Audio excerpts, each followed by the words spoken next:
kita berjumpa lagi di rancangan Masak with me, Nai. Hari Raya dah dekat ni. Gembira apa? Mesti korang tengah sibuk, ada yang menyibuk macam aku lah kat dapur. Memandangkan aku terpaksa masak sendiri. And also to cook for myself.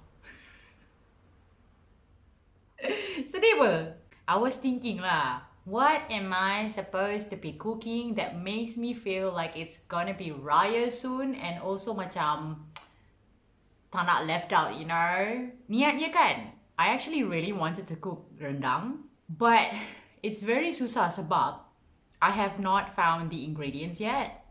Maklumlah, orang-orang Turki manalah faham apa benda tu beef braised in coconut sauce kan? But I managed to find the perfect ingredients for tandoori. Okay, I know it is not Deepavali, but ada aku kisah. Nahi. Oh my god! Asalkan boleh buat makan for Raya apa. Okay apa, tandoori sedap juga apa. So, tunggu apa lagi? Jom see how I prepare the tandoori.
Hours later.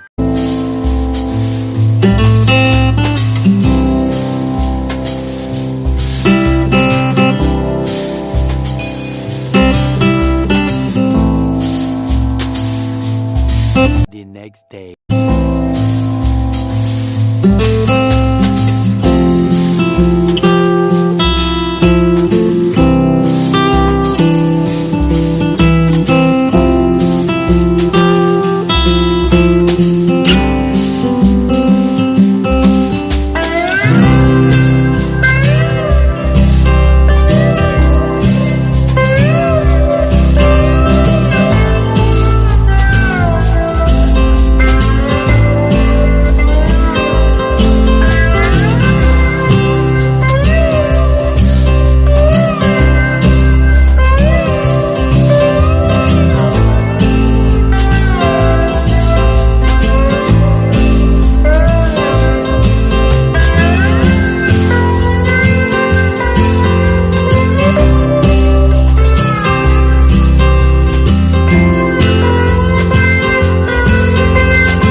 Later.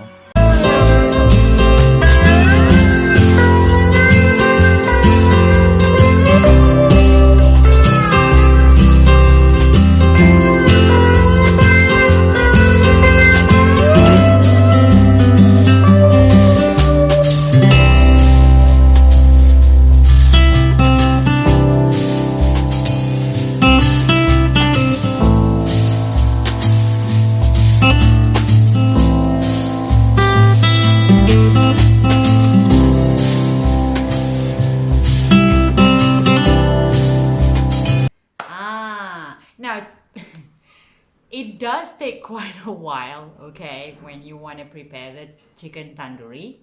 It's mainly the marinade yang take some time and the baking, but the flavors and the taste, you all have to try the recipe. Alright? Selamat Hari Raya, Eid Mubarak, and I will see you again. Thank you for watching.